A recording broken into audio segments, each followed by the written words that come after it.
guys, it's Sam, and this is my spoiler-free review of American Gods by Neil Gaiman. I just realized that my makeup sort of matches the cover, and that was completely unintentional. So this is a adult standalone fantasy, mythology-based fantasy novel that follows our main character of Shadow. He's in his early 30s, and he has been in prison for a few years now because of an assault charge, and he is about to get out of prison. He starts to get a lot of warnings that there is a storm coming, and he is actually released from prison early because he finds out that his wife has been killed in an auto accident. After getting released, he comes into contact with some interesting characters who want to hire him for a variety of jobs, and everything kind of goes from there. So I actually listened to this on audiobook on the way home and then back from Christmas because it's a very long, like, 14-hour drive, and that was perfect. So I listened to the author's preferred text, which is what I own, but it was a full cast and it was wonderful. So off the bat, I recommend if you're at all intimidated by the size or you just really like audiobooks,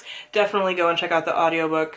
Top notch. So first off, we talk about the world building. As the title says, this is American Gods. So it has American culture mixed in with mythology of all different kinds of pantheons. And I knew this going in, obviously. It's a very famous book at this point. It's been around for a long time and there's been multiple awards and everything else. Now there's a TV show, there's a lot going on with this book. So I knew that, but I loved the world building in this because one, Neil Gaiman is just a fantastic writer and I just really love his prose, but two, he does this thing with the blending of American cultures and then other cultures and old gods versus new gods and this kind of battle that's going on between them and the politics of that, and just talking about America as a land that is not good for gods. Like, the American soil is not good for any gods, for old gods, new gods, anything. It's not a land for gods, which is just something that's repeated a lot, which is fantastic.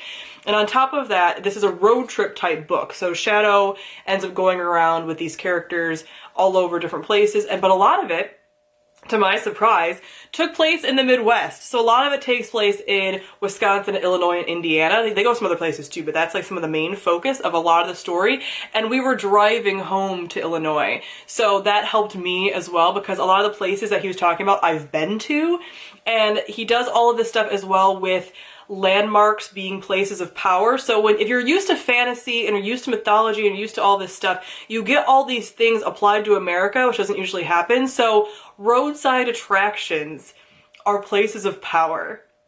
Isn't that the coolest thing? I geeked out. So they talk about like House on the Rock here, and if you're from the Midwest, you know the House on the Rock, and I was freaking out about it when we were listening to it. I was like, Gerald, they're talking about the House on the Rock! This place is so cool! And I was like going on and on about it. So that just added the experience for me. If you guys aren't familiar with those places, you might not be as like excited as I was about it, but I just really like just these like places of power thing, how they talk about America, and there's also these little other section breaks and chapter breaks where Neil Gaiman tells a story about somebody coming to America. So it's kind of showing America as this place that's a mix of all these different cultures and how people even can lose their culture through coming to America and all of this stuff, which is so good.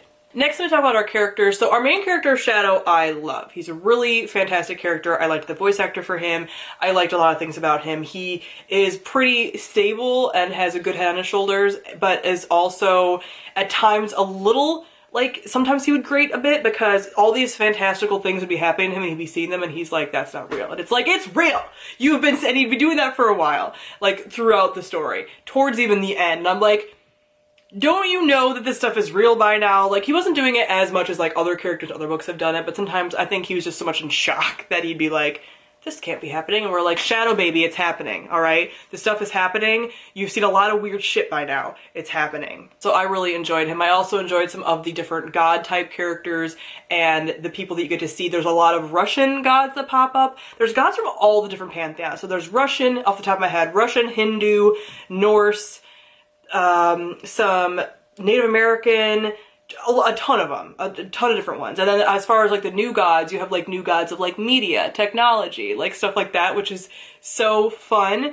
And I just really enjoyed those elements and those characters. They're just a fun time. The one thing I will say about characters that I didn't like as much was the treatment of female characters, and this is why the book didn't rate as highly as it could have for me, because throughout the book, and especially in the first half, it gets a little better in the second because there's a character that ends up kind of fully forming into her own, but it took a while. But especially in the first half, you have this theme of these female characters either being like virgins or whores kind of thing, like that juxtaposition of like that kind of trope.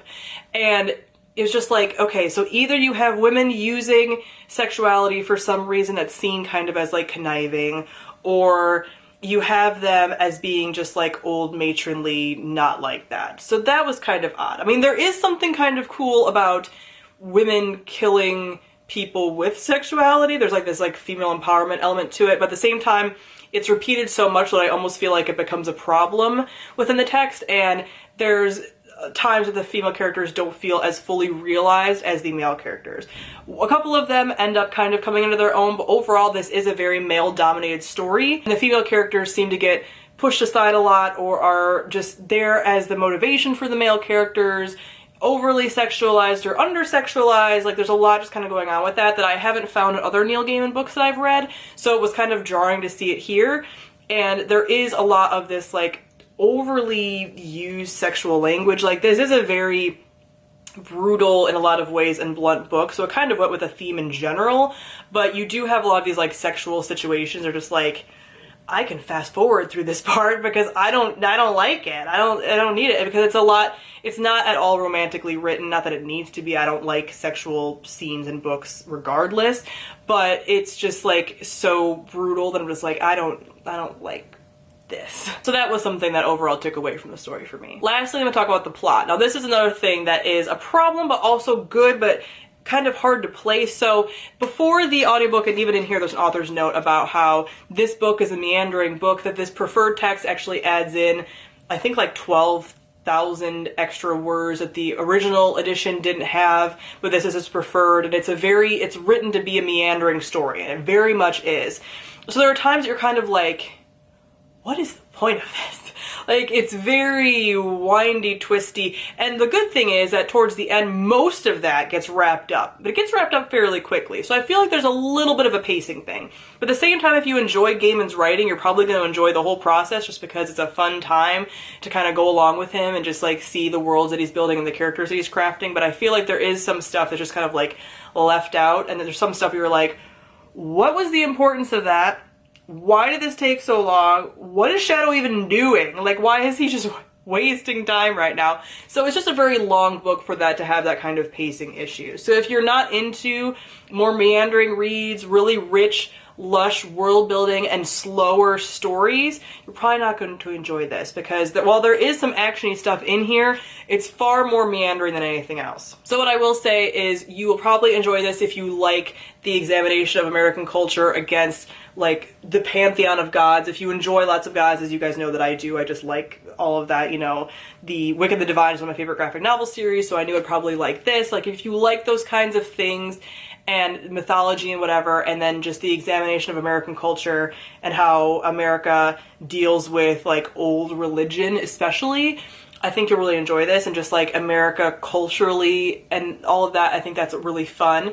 But if you don't like meandering stories, this is not going to be your jam. I gave American Gods 4 out of 5 stars. I am going to be doing a spoilery gush on this, so if you have read this book and want to check that out, I will link that on the screen. So comment down below and let me know what you thought of American Gods. Thank you all for watching, and I'll see all you guys soon. Bye!